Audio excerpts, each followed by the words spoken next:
very much, Mike. Good afternoon. Welcome to our panel discussion on the role of Chief Legal Counsel to the Governor. I am honored that the Rappaport Center has asked me to moderate this panel on an important topic of state government and related law and policy. The flyer for our panel makes the claim that the job of the Chief Legal Counsel to the Governor is the best and most varied job in state government. The job may also be one of the least understood and least defined. We hope that this panel may give some aid in curing both of these conditions.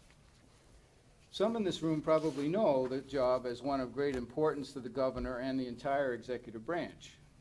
You may also know of the influence that the job has in matters involving other branches of government, including the governor's review of legislation passed by the legislature or proposed, and in his selection of judges, another very important function.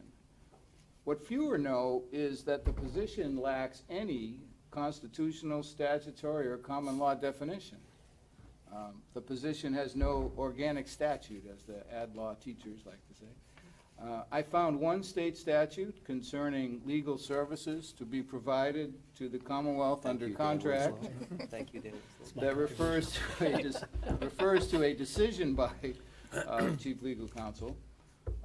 Under federal and state constitutional and administrative law, it would be unlikely that the counsel would be even deemed an officer, as he could not be said to be exercising significant authority of the Commonwealth under its constitution and laws. In fact, his federal counterpart, the White House counsel, occupies similarly incongruous space, that is, close proximity to and influence over the exercise of power, but no legal power of his or her own. It is perhaps for this reason that the position of the Chief Legal Counsel to the Governor has received little public or scholarly attention.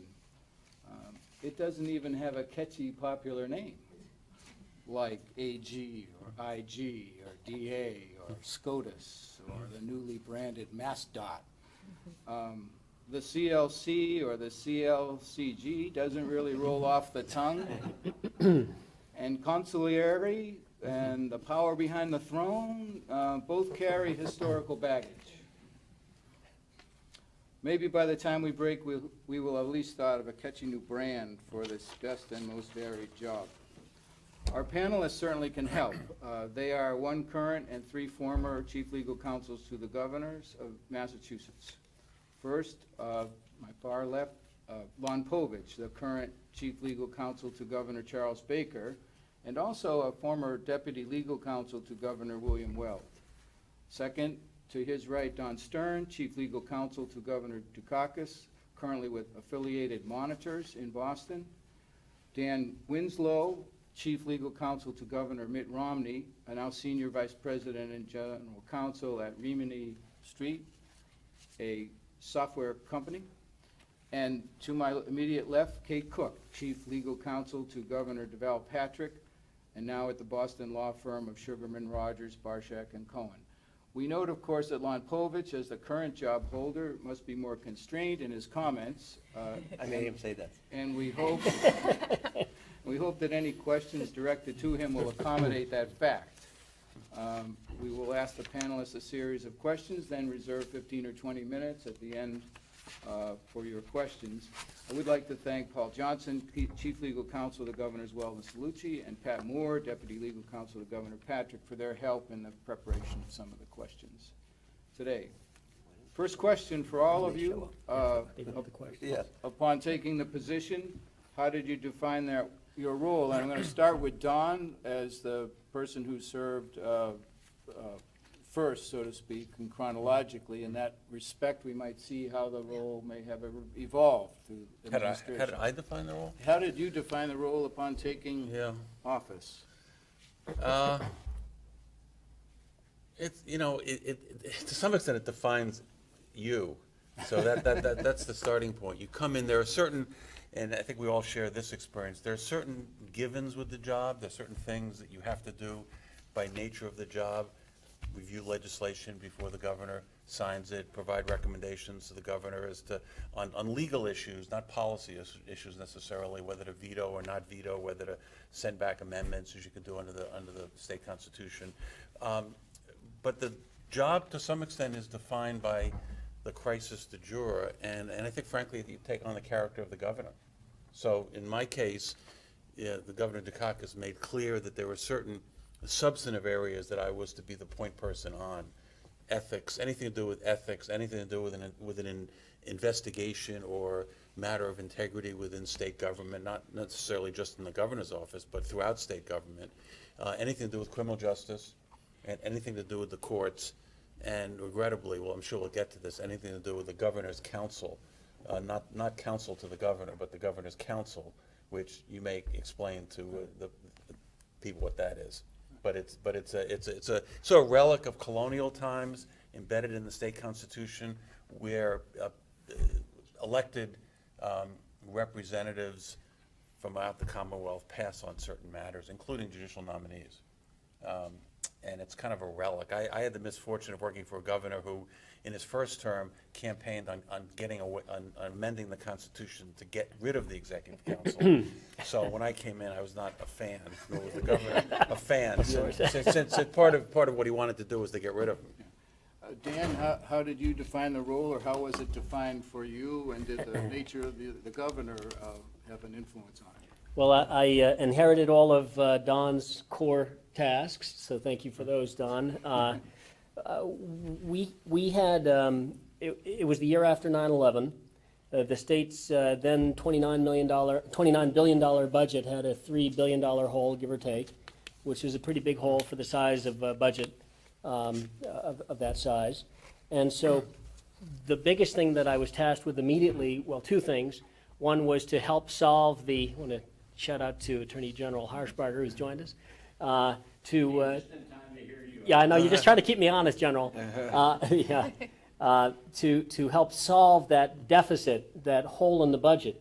And we had 600 lawyers in the agencies, throughout the agencies of state government, but they all were operating basically as little molecules unto themselves, and every lawyer thought of the agency head as their client.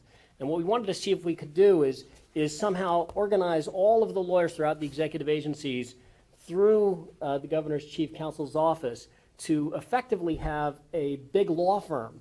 And the statute that was mentioned at the outset was actually one of the consequences of that plan, because when I started, lawyers in one agency were forbidden by criminal law from helping lawyers in another agency. And so, for example, I had 30 lawyers that were real estate experts doing right-of-way work in the DOT, the Department of Transportation. But if somebody encroached on parkland, the Parks Department had to go out and hire outside real estate counsel to, say, get off of our land. And I thought that was nuts, but they couldn't. We had 30 real estate lawyers, we couldn't use them. So we tried to create, and we actually had an intranet called the VLO, the Virtual Law Office, and we gave all of the lawyers in state government for $10 a lawyer, which was Texas's rate, Westlaw, which they'd never had before. And we try to create this virtual law office where we could work across agency lines, not by agency, but by specialization. That was the big task. The second big task was sort of an encroaching storm cloud of corruption that was touching into the judiciary of a probation scandal. And I had been a judge just before taking the job, and I had seen, sort of from the inside point of view, what was happening with some of the patronage and the appointment process, and there was a concern that process, that cloud, if you will, could very easily spill into the judicial selection process itself.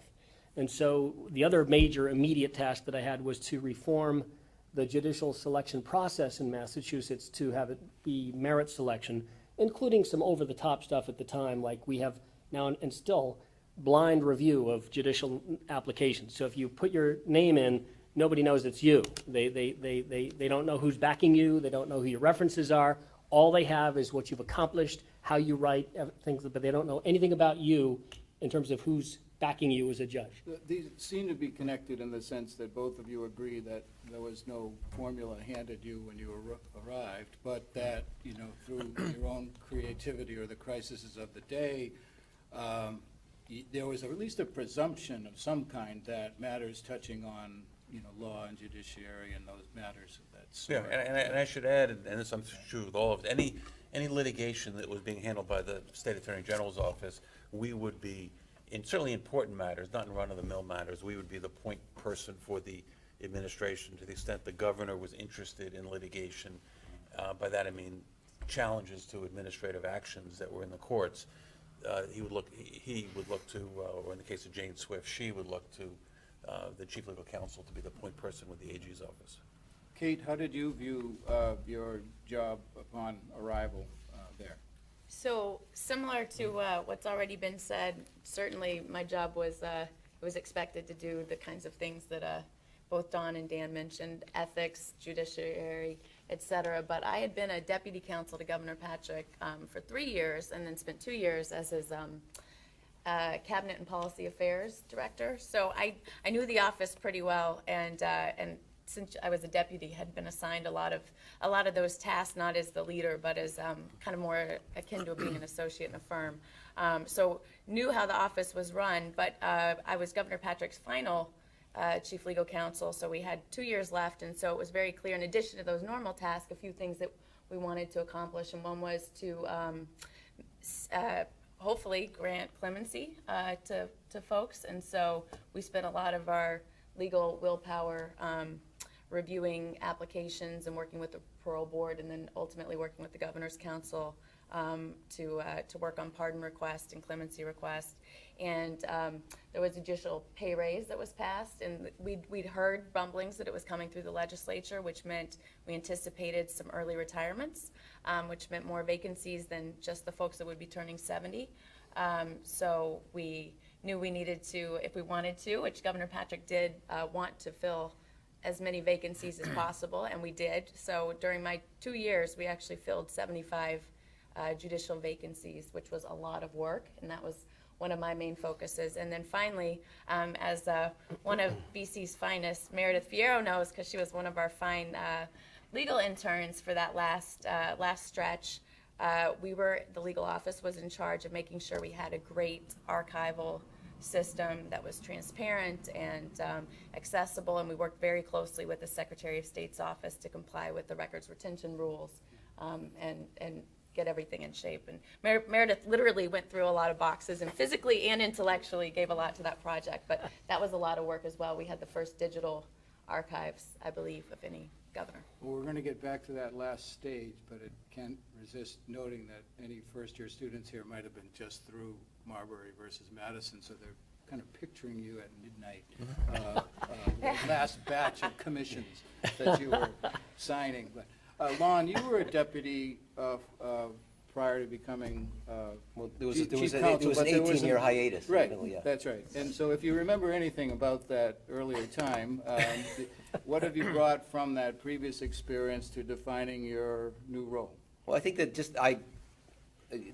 Kate left almost nothing for me to do, but I've managed to be very busy. So I think one thing that might help the context of the office, I mean, the governor's office has a number of functions, including the chief legal counsel, and how the legal counsel integrates with that function is important somewhat to understand the role. I mean, as Kate said, there's sort of a cabinet relations or chief of staff function, which is what it says, helps the governor, works on the policy issues, quote, policy issues more, not the legal side. So you have to coordinate with that group. That's a lot of the work. We work very closely with, my folks are divided among secretariats, Health and Human Services, Public Safety, and the like, and they pair up with the folks in cabinet relations on policy initiatives. So that's one piece of it. There's also a big appointments process for all the boards and commissions that the state has, and people have to get appointed, they have to get vetted, they have just because they have lives, they have potential ethical issues, all that has to come through the office. There's a constituent services function. That too, we have less to do with that, but we coordinate with that. We do a lot with the folks who deal more directly with the legislature. Get called in, can you talk to Senator so-and-so about this bill that you want to move? So in addition to all those things that are core functions that are just chief legal counsel functions, or primarily chief legal counsel functions, there's a lot that we do with the other parts of the governor's office and with the other constitutional offices like the Attorney General's office. Let's turn to the question of who is your client, as you see it. You're a lawyer, there's a governor. Your title is Chief Legal Counsel to the governor. Sort of a personal aspect of the title. That's different than Attorney General, even where, under the U.S. system, the Attorney General is serving at the pleasure of the president. And certainly in the state system, where the Attorney General is separately elected and wouldn't therefore be seen as the personal counselor, to the governor, ordinarily. So the question is, with this title that seems to describe a personal relationship, how do you define who the client is in your day-to-day work? Is that to me? Yeah. The client is the governor in his official role and the staff that supports him in their official role. I don't do his personal work, I don't do his campaign work, I don't do anything like that. I do, things like vetoes, legislation, the types of things that we all describe, the exercise of his power. I was gonna make some joke about everything the people in the Baker administration did in the first 4 months was shovel snow. But, somebody had to write the executive order that allowed But not right. very well. Well, not in your neighborhood this year. Somebody had to, work on the executive order that closed the roads, right? That was the governor being the governor. And that extends to advising his staff, the members of the governor's office, on things relating to his official duty. It's just not to him. But it's a very, because I was a deputy in a prior life, it is interesting to see the difference between the deputy's job and the chief legal counsel's jobs, because, you are the lawyer to the governor. And my team is very visible to the governor and does a lot for them. But at the end of the day, somebody has to be the chief legal counsel, and that was all of us at our time. Would any of you three like to add perspectives on this question of who is the client, or where you felt there was a tension arising? I agree with what Lon said. It's the governor in his official capacity. But having said that, part of what you do is work with agency counsel. So there's a kind of a head lawyer for the Department of Public Health, and there's a head lawyer for the Department of Public Safety, et cetera, et cetera. And, those cabinet secretaries, in some cases, will have slightly different views from the governor. And there are times that you have to basically, to some extent, you're the chief lawyer for the administration. As Dan was saying, he made greater efforts than ever I tried to kind of organize that. I never really went to that lens, but to some extent you want to, and I took my cues from the governor.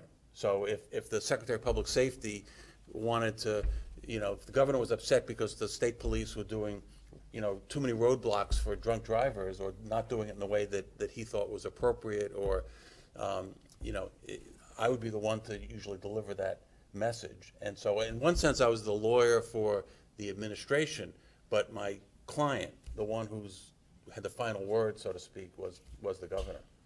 Yeah. Similar to Don, except that I saw the administration and the governor really as one. The Constitution describes the governor as the supreme executive magistrate, so at the top of the food chain, on the executive side sits the governor with the council, but the governor at the top of the food chain. And we didn't want to have the agencies going off on their own. We had a really interesting policy issue evolve at the tail end of my tenure, in that the Supreme Judicial Court, in the Goodrich decision, legalized same-sex marriage. And had we not had the level of connection between the legal departments of the agencies, public health and others, we would have had a really interesting, disparate approach to that very interesting issue. And it was very coordinated because of that. Just though legal knitted it together, because the agencies do have competing, and I think oftentimes, healthy tension between the agencies. You have the state police are doing too many roadblocks, the tourism people get really mad, and Right. things like that. So the legal function can somewhat harmonize the governor's view of the world, so that when the governor says something up here, 10 steps up in the org chart, that way down here it happens, and the lawyers are the way to help make that so. Right. But the cue is coming from the governor. the office that you're the governor. describing as the client. And it- Kate, any thoughts? Not much to add. I do agree it's a healthy tension between the general counsels at the agency level, who are excellent, many of which lived through multiple administrations, so they've seen a lot more than you have probably for your 2-year snapshot as chief legal counsel, but they also serve at, well, they might serve, their cabinet secretary who serves at the pleasure of the governor, so ideally, we're all on the same page. And there's also, I think, often a tension with the excellent lawyers at the Attorney General's office who, you raised this, Tom, have an interesting function since it is an elected office, and they specialize in the litigation matters. In the governor's legal office, we're not going into court representing the administration. I think it's not a perfect metaphor, but it's kind of like we're the in-house counsel and they're the outside counsel, and you're trying to help make sure when they're representing the administration in court, it is the governor's view, but they weren't always on the same page. Well, with one important exception. Yes. Which is that the Attorney General gets to set the Yeah. legal policy for the Commonwealth. And having worked twice in administrations where the governor is in a different party than the Attorney General, that can be its own interesting dynamic. We had that dynamic even from the same party. Right. At times. So It, this is when I'm going to invoke I'm not going to talk about anything. Well, you started But it. General Hochbarger and I when Attorney General Hochbarger was there, we were at our first round of Indian gaming. Can I tell a quick little story? So my first week in the office, I get invited to a meeting with a representative of a national casino company and a local lobbyist and an Indian rights lawyer out of Washington. And they represent the Wampanoag Aquinnah tribe of Martha's Vineyard. And they're making the pitch to one of the governor's staffers, and I was invited that they should be allowed to open a casino on the mainland in southeastern Massachusetts, or they would open a high-stakes bingo parlor on Martha's Vineyard, and that would be a devastating thing. And I could not help myself. I started laughing immediately, which was not the most professional thing I could do.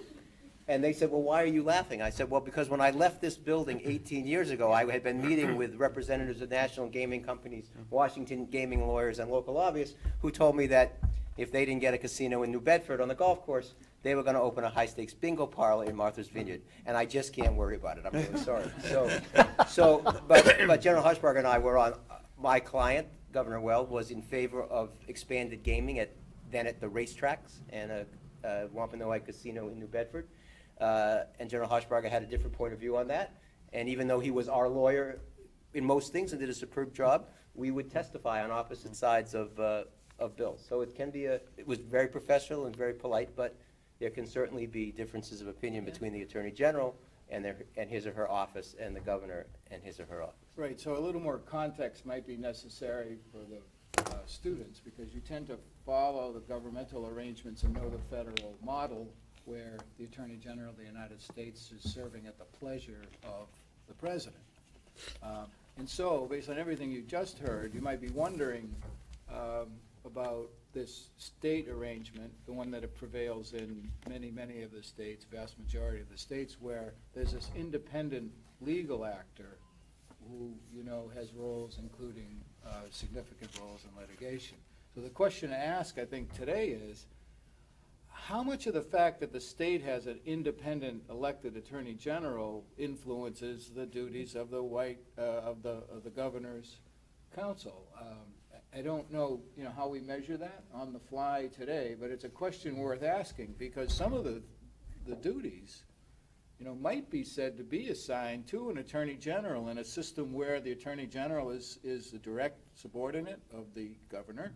Alaska, New Jersey are two come to mind, where some of these matters, law, justice, judge picking, and all the rest, there'll be at least some decision made about allocating that function. Massachusetts has a model with the independent AG where the governor, doesn't appoint or fire the attorney general. And so maybe that without going into all of the law about the independence, it's something we should note today, because through the years, it's probably influenced your job, Yeah. the fact Yeah. of that independence. So, And we also have situations where at times either the governor or the attorney general are up for reelection, and that impacts that relationship as well. that's on the list Just too. to state the for- obvious, That's on but the list too. it's a right. reality. Well, put the Attorney General to the side for the moment. I know a few of you mentioned the crises of the day or work with other staff members, and I wondered whether you might want to describe a little bit more of your function in relation to other members of the governor's senior staff. Sure. So in Governor Patrick's office, we had what we called the senior team, which includes, chief legal counsel, often deputy chief legal counsel, the press secretary, the chief of staff, the head of advance, which is really the person that's out in the field or organizing people who attend events with the governor. And we would have a call every morning, sharp, that team with the governor at 7:45 a.m. every day. I did that for 4 years, going through the day, the policy issues of the day, and then the finale would be our press person had been up since like 4:30 and read all the news items and goes through them, and then sometimes there's a conversation on the call, and then the day starts, and you're like, great, today I'm going to work on clemency, and I'm really going to find out. The last time it was done, Jane Swift, I think, did 12, and I'm going to work on this, and then by the time I'd get to the office within an hour, there would be a million new things, and that whole senior team would usually reconvene together and put our heads together about how to handle whatever the issue was. And we did have organized, and it varied depending on the chief of staff and the rhythm of the office. Sometimes we always had a morning meeting, sometimes we always had an end-of-day meeting, and there was some regular, I'm talking about that senior team, because you're asking about the interactions with the staff. I think that's what you were getting at. Yeah, and I think you bring, they're probably inferring that, and on those matters, you're bringing a legal perspective as to those that have some legal aspect. Absolutely. Yeah, But I'm, if you know me, I'm not one to hold my tongue. Yeah, So I I brought my other opinions to the table as well about whatever the matter might be. And honestly, by the time I was chief legal counsel, I worked for Governor Patrick at that point for, I worked all 7 of the 8 years. So I had a lot of institutional knowledge as well. And the 1 year I didn't work for him, I was in Senate Ways and Means as general counsel. So I had some understanding of the great and general court, and brought that to the table too. So, but yes, my reason for being there, I think, was to provide the legal end. But you function as an organism, as with folks sharing ideas and really in a collegial manner. That is one of the things I love about government lawyering in all places. So I wonder, though, maybe someone has a perspective. In some organizations, it's a lawyer who might be more inclined to say no sometimes than others in the room. Do you have any basis to cast your own role in that? I'm not sure if this is responsive to your question. I mean, for me, the hardest transition, I mean, I had spent 7 years in the state attorney general's office earlier in my career. I think I probably hired Tom, as an assistant AG. So I had a lawyer's perspective, and in terms of like litigation with the AG's office, I thought I was smarter than they were. So I was not unencumbered in saying, this is how you ought to handle litigation. But so for me, the transition was moving from the lawyer's role to the policy role, because the governor, in my case, Governor Dukakis, wanted me to be a good lawyer, but he also wanted me to be more than that. And it took me a little while to get my sea legs to understand what Kate's saying, that if there's a discussion about policy, my inclination was to say, this is legal, this is not legal, here are the gray areas, here's some ways in which you might change the policy. Really, what the governor wanted me to do was to bring to bear that plus what's a good policy? Well, what will work? How do you bring people together, because there are different views in the administration? What will be the public perception of that?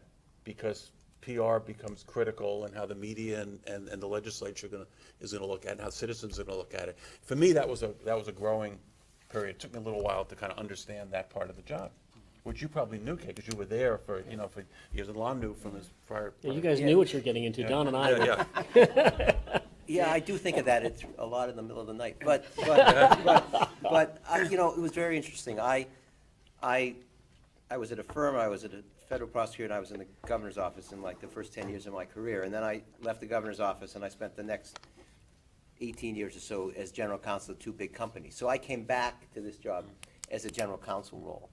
And one time during my general counselship, I was very happy where it was, but somebody asked me to go and interview, and I interviewed with the CEO of this big company, a guy named Charlie Baker, to be take his job, and he was going to run for governor, so I didn't take it. But in the middle of that interview, I said to him, he said, he asked me a question, and all I remember is I answered, I'm really not a no lawyer, I'm really a yes lawyer.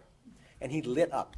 And from that moment forward, I always told people that especially in-house, which is a role like this, you have to sell yourself as a yes lawyer.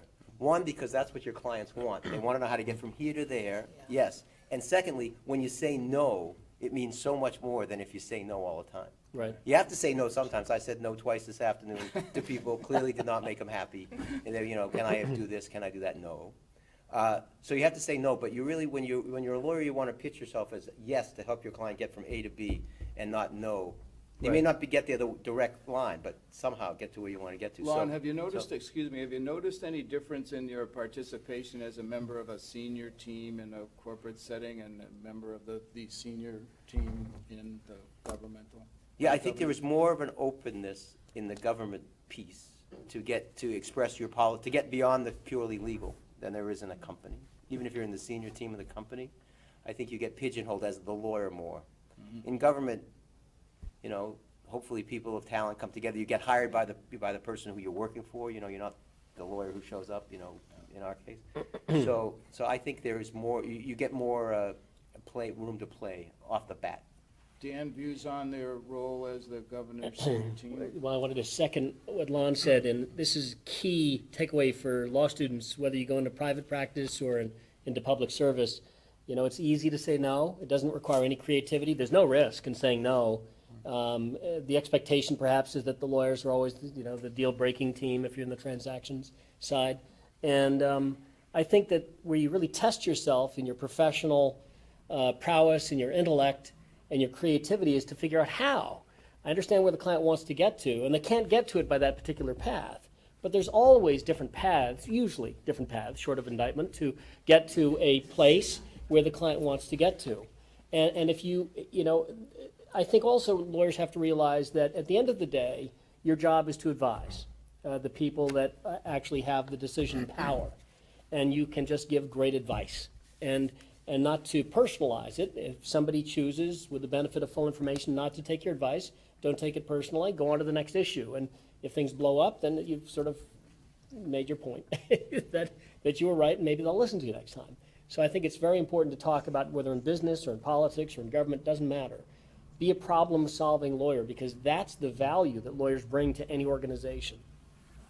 I'd like to give all of you a chance to comment on things that I think has been touched but is important, and that would be the roles as they're organized in relation to the other branches of government and other executive officers. So we'll ask each of you, you can pick one or two anecdotes or views about the relation, but they'd be duties related to the legislature, duties related to the judiciary, including nominations, and duties related to other executive officers, those under the governor, and those independent, like the AG. Would you like to start, Kate? Sure. I'm like, do I understand the question? I went first last time. Right, okay. Should I blame Pat more for this outline? Who hired him? Anything to do with relations with other governmental actors that you thought were particularly challenging? Sure. Well, particularly challenging. We've alluded to the Governor's Council. It's I think you called it the colonial body. Vestige. Vestige.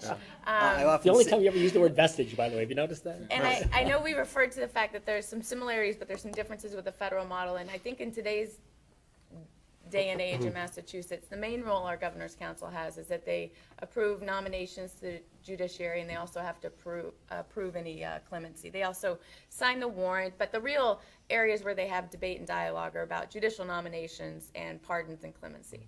And I think for all chief legal counsel, it is usually one of our many roles that we're, at least by Governor Patrick, it was always the chief legal counsel's. We were the point person for dealing with the Governor's Council. And we had 8 members, and Lieutenant Governor is actually a member of the Governor's Council. During my tenure, about 3 months in, I lost my 9th deal-breaking vote, or tie vote, and therefore really had to work closely with the council to get anyone through, because we had 8. And unfortunately, I think 3 folks got a 4-4 vote and lost, and it's tough. I could go on. I could talk about this relationship for a long time, but that also meant under the Constitution, if Lieutenant Governor is usually the one who historically Dan can quote the Constitution verbatim on how it's worded, but essentially moderates the council and only votes if the governor is present, and you usually only have the governor come and the lieutenant governor vote if you need to, but meaning that it's a close vote. But that meant when we lost our lieutenant governor, the Governor Patrick had to attend every Wednesday's hearing, which the Commonwealth is large, and Governor Patrick really made it a priority to govern the whole state, and so that changed his calendar drastically. And like I said, we did 75 judicial appointments successfully during that time, so you can imagine how that really changed a lot of things. But it also meant that every week he saw the counselors, and it became much more part of his weekly dynamic. And these are politically elected folks who have constituents, who have other issues having nothing to do with their, but can you look at this, or have you heard about the problem with something or other? Right. And so it did change a lot of, I think, his role and mine for that last 2 years. Well, and we know that it occupies a lot of time for every chief legal counsel, but notice it's the structure that's driving this in part. That is, okay, you have this chief legal counsel, only 4 or 5 assistants, but a significant effort, based in that small little law firm as to all judicial nominations. Contrast federal model where, most of the descriptions of Supreme Court nominations, some Court of Appeals nominations, reveal a significant DOJ role in all of this, so the president has the aid, not that the White House counsel isn't deeply involved also, but you have the aid of a massive law firm as well. Whereas here, this independent structure of state AG and this executive council, as it's being described, is itself another example of a fractured executive branch, another separate body, all, it's driving your lives, because of the structure. I think it affects the office. Dan, would you like to pick? Sure, yeah. I mean, first I want to or say, another branch. is there anybody who's a 3L here? Anybody a 3L? Okay. Well, state government all over the country, this is the baby boomers. We're going to have a shortage of state workers in the next 5 years. So if you go to mass.gov and put in the word counsel as a search term, anything that's of interest to you, anything, any topic, just imagine any topic that's of interest to you, there is a legal component to it at state government, and they're hiring. So just to put it out there that if you are interested. I don't know if Winslow's hiring. No. Well, Baker's cutting, but no, but they'll be hiring. It's just a matter of demographics as people go. So the branch that I bumped into most often was the judiciary. The governor puts together the first budget that goes to the legislature. It's called House 1. And the judiciary sends its proposed budget, its ask, to the governor, and the governor incorporates that, or at least considers it in developing House 1, which is, and I think it was true of all of us, comes to the governor's chief counsel. Yes. So House 1 came to me, and my instructions were to cut 10% out of the judicial branch's budget. And 10% is a big number, right? You can manage your way through a 5% cut in almost any organization, but 10% really is going to hurt and would really, in my view, affect core functions of the judicial branch, which is not good. So we hit the books, and we realized that Newton, one of the wealthiest areas of Massachusetts, their district court here in Newton collected at the time maybe 10 cents on every dollar of every fine, fee, and assessment that was required under the statutes. Lawrence, one of the poorest areas in Massachusetts at the time, collected about 63 cents on every dollar of every mandatory fees, fines, and assessment. And so what we did is we built the budget. We took House 1 and we built the budget, and we said, okay, we're going to create this thing called retained revenue, where the judiciary, if they hit a certain ceiling for what they collected last year, gets to keep $40 million. That basically that 10% that we're going to cut, they got to keep it, but they have to collect it. And the standard that we're going to hold everybody to is the Lawrence standard. So everybody has to collect what the poorest court in Massachusetts collects. And if you can't collect it, you, judge, who's the one who gets to decide the waiver, you get to tell your clerk why you're laying them off, because you didn't do what Lawrence does. How'd that work out? Well, there's 2 stories, and I'm glad you asked. The Chief Justice of the Supreme Judicial Court, the Chief Justice of the Trial Court, and the President of the Massachusetts Bar Association issued a joint press release slamming Romney for this outrageous cut, tantamount, because there's no way that money would ever be there, It's this $40 million that we were banking on was imaginary, would never be there. And I've never seen, ever, the Chief Justice of any court slam a governor in a press release, and I got to be the guy that. So what was interesting is that year it passed. Every single penny of the $40 million was collected and put into the budget, so the judiciary's budget, instead of a 10% cut, was level funded, which was amazing. When Governor Patrick came in, to his great credit, he continued in House Kept One. a lot of your great ideas, Dan. He kept the retained revenue account, but unlike Romney, who'd I think said 40 million, Governor Patrick increased it to like 57 million. The Chief Justice of the Supreme Judicial Court, the trial court, and the then president of the Massachusetts Bar Association issued another joint press release praising the governor for his foresight in funding the judicial branch by this retained revenue account. And somebody called me up and said, "What do you think?" I said, "It's good to be a Democrat in Massachusetts." What can I tell you?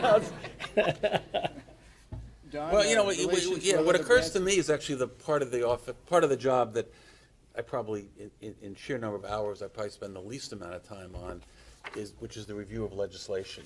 And we all, brought to the job our own background. Lon talked about how he was in-house counsel, Dan was a judge, Kate had been in the office beforehand. So I brought, to some extent, having been an assistant AG for a number of years, representing the state in litigation against the state. And often you spend your time representing the state where there's ambiguity in the legislation, or the legislation doesn't make any sense, and you're assistant attorney general, and you say, how could anybody pass this? Did anybody read this?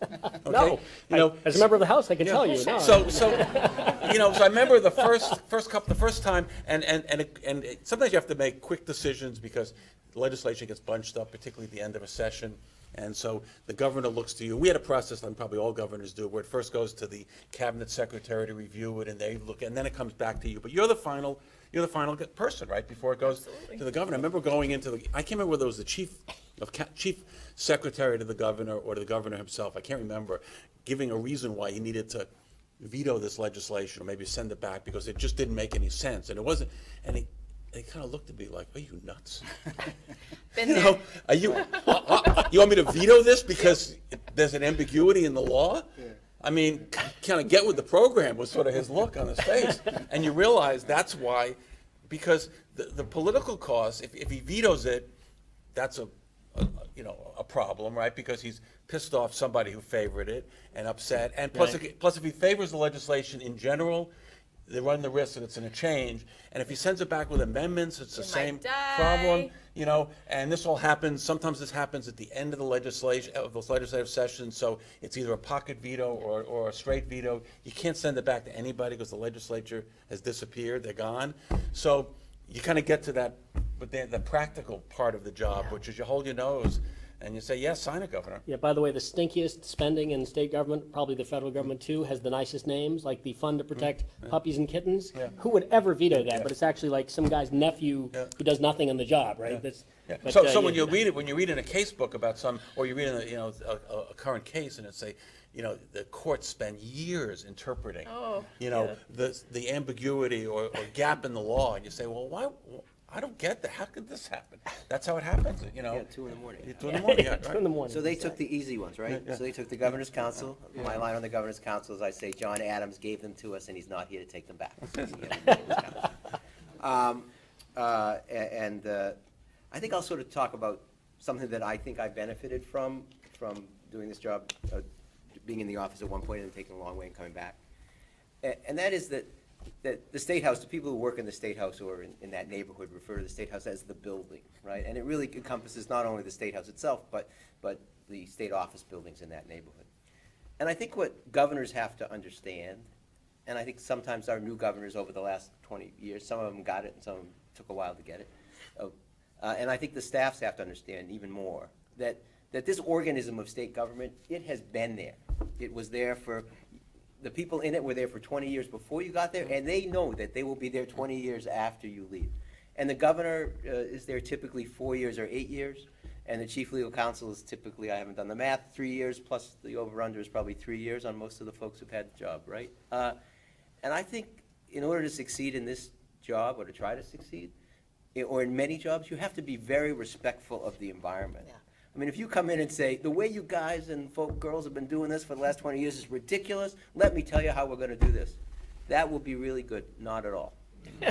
Right? So I think the thing that I hopefully have incorporated, and I think Governor Baker, having also been there about 15 years ago and come back, is to understand the environment in which you work.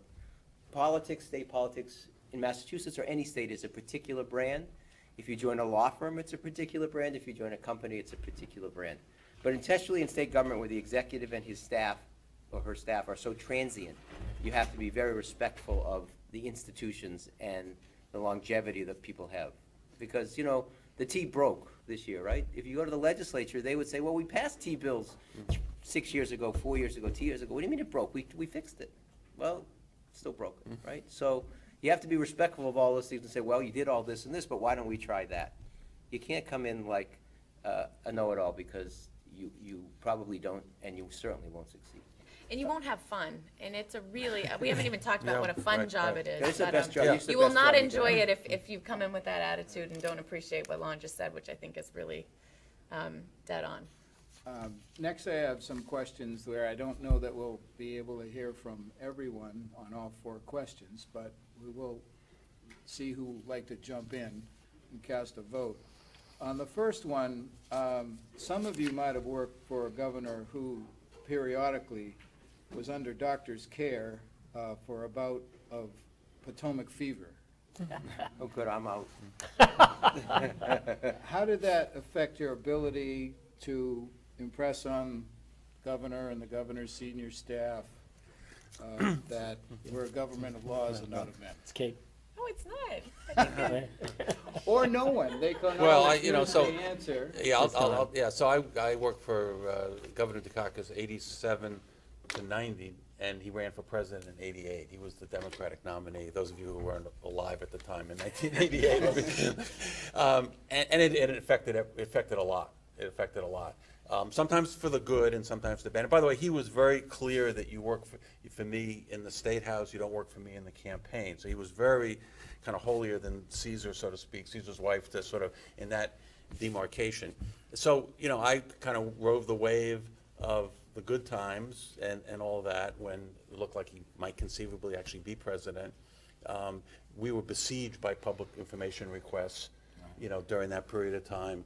That dominated certainly for some period of time. And then when he lost and came back to the State House, there was a serious budget crisis and all that. I'll tell you one quick story that I don't think I've ever said this in public. I don't think I'm violating any confidence. Governor was, we haven't talked about whether there's a difference whether you're a client, whether the governor's a lawyer or not a lawyer. So Dukakis, I don't know if it makes, so he hasn't practiced in a long time as governor. He was in the state legislature and the like. But went to Harvard Law School. He was a very, very smart guy and a very good lawyer. But he listened to advice, lawyers' advice, namely my advice. One of the few times he pushed back was during the campaign. And because part of what I didn't have any expertise when it came to campaign laws, but I had a lot of expertise when it came to conflict of interest under the state law, under 268A. And part of my job was to keep them make sure.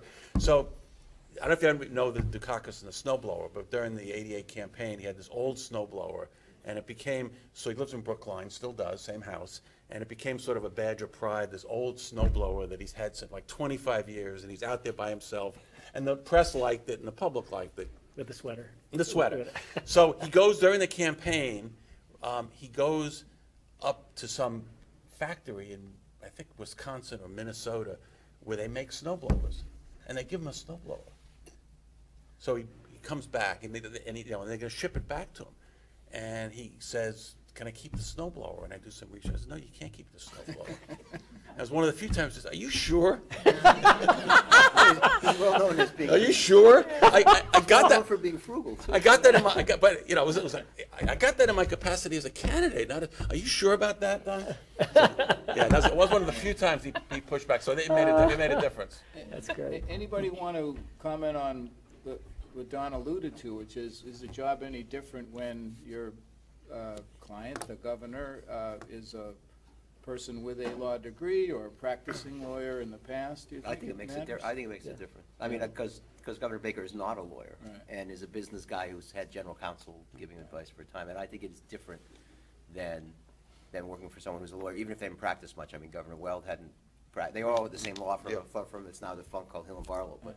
Governor Patrick was there too. Yeah, they were all there. I think it does make a significant difference. It's a little hard to articulate exactly why, but I think, How you know. about you, Kate? Governor Patrick held a series Yeah, of and legal.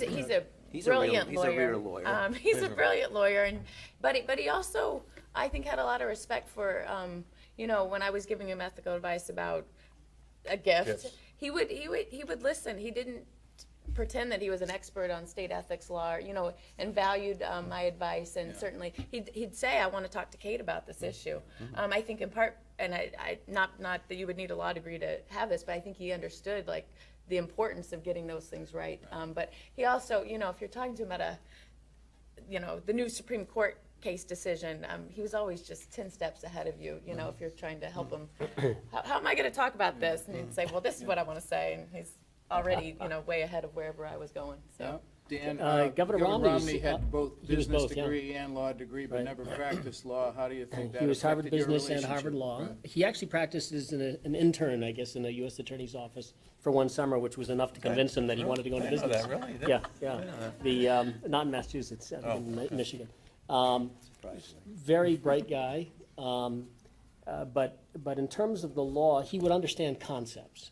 And what we would do oftentimes with Governor Romney is we would prepare things 3 different ways because we didn't know which way he wanted to go. And we needed to be able to execute quickly depending on which way he went. So, we'd stay up all night long and get these 3 things together, and then he'd say, okay, well, what about this 4th way? It's like, oh, That's okay, awesome. Let me Yeah, get back to you. we all work for governors who were really, really smart folks. Yeah. Which is a great thing, but you're totally challenged. I mean, and Governor Weld, when I was deputy, he's also a very smart guy. And he's that annoying smart guy that's in your class who never does any homework, right? But shows up and probably stays out a little too late partying, and shows up the next day and looks at 3 things and then asks the one question that you've thought, well, I know all the answers, I'm not so sure of this one, but I can get by. So it really is one of the things that, I mean, I don't know what it would be like to work for a governor who was adult, but it makes the job fantastic. Yeah. What about difference of party? All of you, some of you work for Republican governors, some of you work for Democrats. But throughout that time, the Massachusetts legislature is dominated by Democrats. So do you think that affects? I think the it's role harder of when it's the counsel? same party. I do too. I really do, Yeah. because you kind of know. I agree with Yeah, Don. I mean, but it's complicated. If you Democrat, legislature's dominated by Democrats, but to some extent they think that they have a friend in the state, in the corner office, and it's complicated, I guess is the best way to describe it. And that's one of the things I talked about, the institutions. In Massachusetts, we have a governor, and the governor is in charge of the executive branch, but the Speaker of the House and the Senate President are very, very, very powerful people. And if you show up and governor, I think you're in charge of anything. Right. You get your reality readjusted after a while, I think. Right. I'm going to ask a final question, then we'll open it up for questions from the audience. Some of you worked at the beginning of administrations, some of you saw the end of administrations. American artist Thomas Cole painted a famous series of 5 works entitled Course of Empire. The paintings were entitled The Savage State, The Arcadian or Pastoral State, The Consummation of Empire, Destruction, and Desolation. Now, we certainly don't want to assign any particular council or governors or time periods necessarily to these paintings, but I thought we might ask, were your duties or performance affected by the period in the course of empire in which you served? I'll go first, 'cause Jumped in like I said, I started at the beginning of the Patrick administration. I mean, from the moment he took the oath in January 2007, and with my one hiatus in the Senate Ways and Means, and then came back and completed with him. And as I said, my priorities as chief legal counsel, in addition to all the other great things that a CLC usually works on, were archives and records retention, which obviously has to do with the wind down, and legacy pieces, making sure we filled every judicial vacancy. There was a sense of urgency because, we didn't get to take our time like Lon's getting to do right now. There's nothing to do. No, there are surprising, I was I hoping you know. were going to take care of that. There's a surprising number of vacancies in the district. We filled every vacancy prior to, I seriously, know, there but were some no people vacancies waited to when I left. leave. I know, they're your friends. I don't know. And then, and what was my third thing that I had said? Oh, clemency. And it is a reality that it seems that governors tend to look to clemency in their finale. I think it was different in Governor Dukakis's day, but things have changed in the last few administrations. And so my work was very much impacted by the time we were at. And then there was just a general sense, Governor Patrick had a lot of things he wanted to accomplish, and 8 years is a long time. We all look very different than we did and older than we did when we came. But at the same time, it goes by quickly. And I think that reality of, goodness, I really wanted to do that, and I wanted to do that, and wanted to get this done, and the reality of the clock running, I think, was upon us. And then also because the legal office is in charge of ethics advising, not just to the governor, although that's our number one priority, but we had a lot of folks that were obviously needed to get a paycheck when they left. And so we kind of felt like we had a running circle of people, staff members constantly coming in asking about, exit and engagement with, talking to about future employment, et cetera. So it did flavor our work, I think, in a really great way too. It was, exciting because we tried to run to the finish line, but Anyone sad else on too. that? Well, I would say to my team, who gets to do this? You get to do things who gets to do this stuff? This is amazing, the stuff we get to do. The first job that I had for Romney, the first piece of paper that I constructed with my team was what's called a National Guard arming order, because it was the year after 9/11. The governor, you can't carry bullets as a member of the National Guard in the state unless the governor, as the commander-in-chief, says so. And so Romney signed an order, say, our National Guards, like 6 months after, you get to keep bullets in your guns. Who gets to do that? I get to put guns in the bullets of the National Guard. But every tiny little thing was amazing. The thing that was... You served at the beginning. I served at the beginning. I was a beginning guy, and it was just amazing what the things you get to do, and that you don't not even care to do. You just get to do these things. You get questions too, and you're like, I don't know. Well, Let me pop open my Constitution and look I'm that up. sure It's that it was really the same with fun. these When folks do you get too, to do but that? when the governor's office of constituent services fields a phone call, they go by topic and they assign it to whatever agency that fits the topic. Any weird things that they can't answer, they go to governor's legal. And so I would get calls, from people, and I would always make sure I'd get home phone numbers, and I'd call back. The hours are crazy. Call back at like 7 or 8 or 9 o'clock at night. This is Governor Romney's office returning your call. Fred, come on! It's like, is this you, Fred? Like, no, really, it's Governor Romney's office calling. Don, you served at the end of the... Yeah, but it was, last but I was there for 3 years, so it was, again, as I said, it was as he was ramping up to run for president, and then when he ran for president, so certainly there were a lot of things that he was trying to get done. And then, I was there pretty much, I didn't stay for some personal reasons. My parents were in ill health, so I left before the end of the administration. But just to build on what Kate and Dan said, it is a great job. I mean, there's some days you come home and you say, what did I do today, right? Yeah. I didn't stop moving, but and Lon may, and when you're not the person in charge, you don't see this quite as clearly. You have a very unique perch on state government. Fantastic. That gives you access to the governor. I mean, I'm sure it's true for all of us. I could walk into didn't matter whether you had an appointment or whether I had an appointment, you could pretty much walk into the governor's office at will, because if you felt it was important enough to see the governor, you could. So, when he was in town, I could be in there 2 or 3 times a day. And you do, when you're dealing with the AG's office, you have this unique perspective on what's happening in the entire state government that I'm not sure any other position has. Just to echo that and maybe to finish up. My last job before this was general counsel at a company called BJ's Wholesale Club, big retailer, big job, big team, all that stuff. So Governor Baker knew that I was interested in coming to work for him, and he called me and he said, we should get together and talk. And he kept asking me, like, do you really want to do this? Do you really want to give up this corporate stuff? And I said to him, well, let me tell you, when I was a college student, I grew up in Maine, and my goal in life actually was to be governor of Maine. And so I was an intern twice during my college years in the governor of Maine's office. Governor of Maine, nice guy, Joe Brennan. He probably had 4 or 5 people on his staff who did the work and a few support people, but it was a small state. And I was assigned to work for the legal counsel. And I looked at the governor. I said, well, that's the job I want, but if you can't get to be that job, this lawyer job's a pretty good job. And then in the middle of the first term of the Weld administration, a guy named Brackett Denniston, who was my mentor at the law firm, called me up and said that he was going to become Governor Weld's second chief legal counsel. Did I want to join him? And once I got over the fact that I wasn't a Republican and they didn't care, I went and took that job. And again, I looked at Governor Weld and I said, well, that's the best job. But this lawyer job's pretty good. So then when I was in Charlie Baker's kitchen in November last year, I said to him, you think I just came up with this idea to come work for you.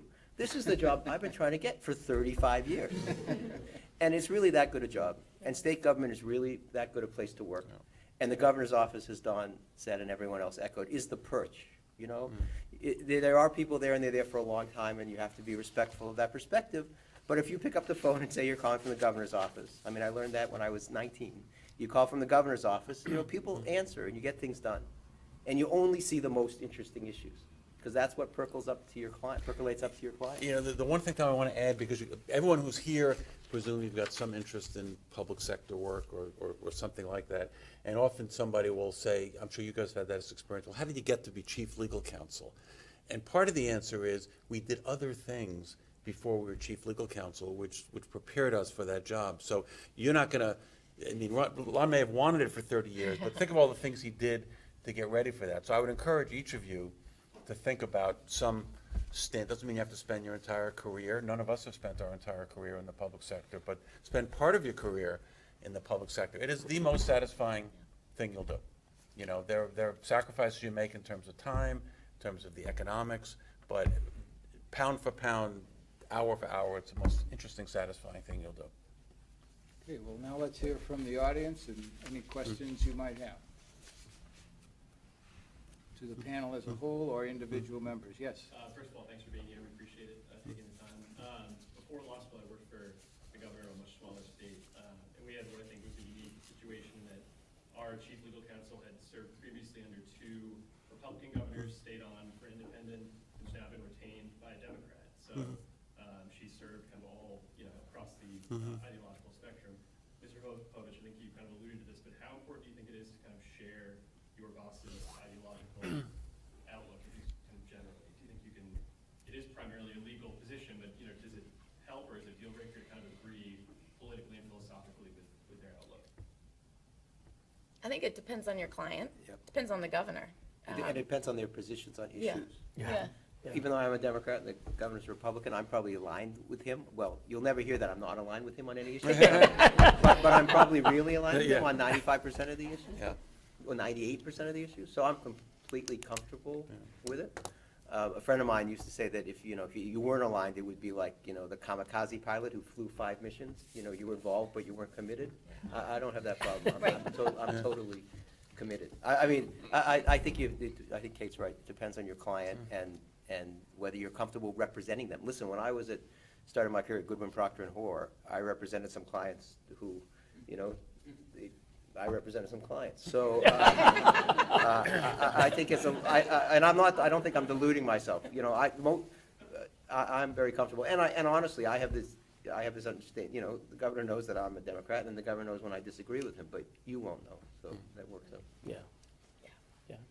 Romney, who had a pretty partisan administration in terms of the last 2 years. The first 2 years when I was involved, he made a point to be bipartisan as it approaches. I think actually the majority of Democrats or independents on his cabinet.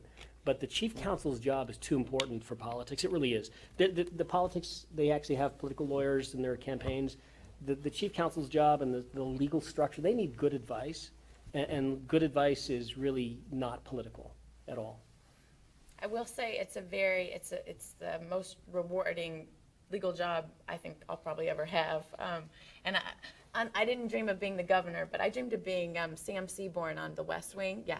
So my dream job was to do just what I got to do as chief legal counsel of Governor Patrick, which was work for someone who I really believed in, who I found inspiring, and who I wanted to succeed. That was important to me, and I think it worked well for us. But Questions? What surprised you the most in your job? For me, it was the fact that all of the lawyers in state government are unionized. I was very surprised by that. Not the Attorney General's office, but the executive branch counsel are all in a union. And when we had organized, said at the outset, we organized all the lawyers into, the 600 agency virtual law office.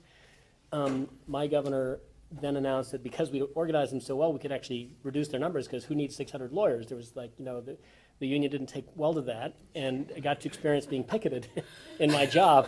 And that was In the West Wing. Yeah, it's like, I gave up my judgeship for this. But that was interesting. And to Lon's point, these are people who've been there before you got there, and they're going to be there long after you're gone. And so from that really shaky beginning, we were able to develop a really great, respectful, constructive relationship that resulted in legislation getting passed and other good things happening. That was my biggest surprise. I didn't realize you could be in a union if you're a lawyer. Yes, right here. Yes. Was there anything that you did in law school that you thought helped prepare you specifically for this job? Zig Platter's administrative law. Does he still teach it? No, he's good at it. Sometimes. Yes. No, I think to be open to opportunities. Yeah, I've had a very non-linear legal career, and it was just because I've been very lucky. That's the key ingredient. But you have to be, if you're willing, you can go to one law firm and stay there forever and have a great legal career. But I have plenty of friends who do that, but I think it's richer if, like all of us, you open yourself up to opportunities and do things. And that's something you can't learn in law school. What you can learn in law school is how to read a case, how to do a transaction, how to write, how to express yourself as a lawyer. But it's really the willingness to be open to opportunities that I think is the most important. Back there. This was alluded to earlier, your interaction with the Governor's Council. I was wondering if you thought that the Governor's Council should be eliminated. And if you can't answer that question, how does that relationship intersect and can you eliminate the Governor's Council? Well, it's in the state constitution, so it would require an amendment to the state constitution, which is a fairly lengthy, cumbersome process. There's going to be, first of all, we're lucky in Massachusetts because judges do not run for office. They do not have to raise money. We don't realize how lucky they are unless you go to a place like Michigan or Florida and you see these ads during campaign season, or you go to Texas and judges are raising money from lawyers who appear before them. And one of the things that pleasantly surprised me about being chief counsel, because you do play an important role when it comes to the selection of judges, the process, and I think we all work for governors who had, almost to a person had a merit-based process. I'm not saying politics was zero, but it was, predominantly a heavily merit-based process. How many people? So it's a long window. There's going to be some check. I don't think any state would permit a governor to appoint a judge and not have some kind of check on that. And if I had to pick between, let's say, the Senate of the Massachusetts legislature and the Governor's Council, I picked the Governor's Council. So And I would too, yeah, and I actually, that's where I was going earlier when I started, and then I interrupted my thought, because I said the federal model, obviously we have the Senate, and I agree with Don. Yeah. I think the Governor's Council is a better alternative to that, and they are uniquely suited, as I said, that's their main role, to review judicial nominations, and clemency petitions only come before them very rarely, so, no, I don't think it should be eliminated. I agree with all that, particularly in my current job. But I think the interesting thing about it is how invisible and unknown they are. Yeah. I had the opportunity to do a speech kind of thing. It wasn't exactly speech, but to a group of 40 people in Wellesley where I live. And we talked about my role, the Governor's Council came up. I said, how many people in this group of 40, these are typical, not stereotypical, but typical Wellesley folks, highly educated, good jobs. How many of you 40 people know we have a Governor's Council? 12 people put up their hand. How many of you can No. name your governor's counselor? One. Yeah. One. So they have a very important role. They make a big, who the judges the governor's nominate and who gets approved and who doesn't get approved is a big deal. And this body continues to be, in the shadows. So I think we need this body instead of the other ways that we talked about, but it is interesting that they have such power and they're so invisible. I agree. I think the Governor's Council is the best check and balance on judicial nominations, because if it's the Senate, for example, all of a sudden legislation gets traded in now into the mix. And there's really no trades. I mean, parking spaces, what do they want? I mean, there's nothing, that they want. But I would televise the Governor's Council. I would shine a light on the Governor's Council meetings, because a great project, by the way, for the media students would be to do the best of highlights every week, video everything that happens in the Governor's Council meeting, and then edit it and shrink it down to a half an hour of hilarity. It would be amazing. It would be great. It would be great. There are audio recordings available online. There's a fellow named Patrick McMurray, said his last name? McCabe. Patrick McCabe, he runs a group called the Fatherhood Coalition that has a very particular agenda. But those are the best recordings. But he shows up every week and he records diligently. And you miss the video, but if you really want to hear the audio, They're open to Patrick the has public. You could go watch. Yeah, I'll give you a tour of the governor's office, come by. But Other questions, James? On top of the mentorship, I was wondering if you can speak to some of the mentors that you had in your legal career, and also maybe some of the mentees you've had, perhaps some of the deputy counsels, traits that you really want them to develop. I think that's a great question. I think it's a great, you asked earlier about classes. I think a great way to figure out, find yourself where you want to be in your career, whether it's government or otherwise, is to have good mentors. Mo Cowan is an amazing mentor to me. I actually first met him when he was still at Mintz Levin. He was interviewed me for a summer associate position, and we always joke because I ultimately didn't go to Mintz. I went to the City of Boston Law Department to work, but we were like, we'll work together someday. And then, of course, 6 years later, we did work together because he came to work for Governor Patrick, and he's just been a tremendous mentor to me.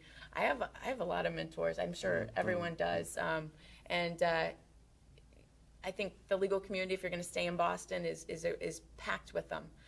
You've got some great ones here, part of the BC faculty, sitting in front of you, before you, in the room. And I think it's great that you're already thinking about it. And I will toot my horn for government lawyering. I think the government lawyering community here in Massachusetts and the greater Boston area is fabulous. It's strong. You meet really interesting, committed folks who love what they're doing and enjoy thinking about what's the right thing to do. I actually first heard a lawyer energetically speak about that when I was an intern for Don Stern when he was U.S. Attorney at the time, and he had lunch with us, which was nice. You paid for it. You paid for the lunch, didn't you? No, It was a brown bag. Government doesn't have any budget for stuff like that. Unlike a law firm, right, which is,